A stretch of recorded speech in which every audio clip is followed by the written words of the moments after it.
Bismillahirrahmanirrahim. Assalamu alaikum. My name is Sameeha. Today we're going to be starting with the iftar food. We need some ingredients. We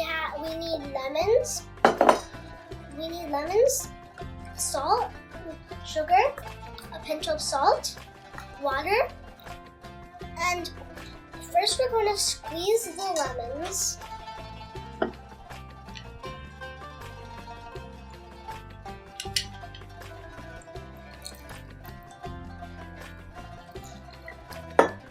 So now that we poured the lemon, we're gonna add some sugar and salt. And now we're gonna put a pinch of salt. Now we're going to stir it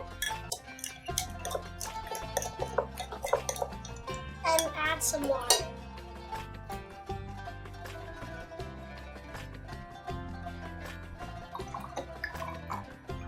And stir it again. Voila! Now we could drink our refreshing lemonade. Ramadan Kareem.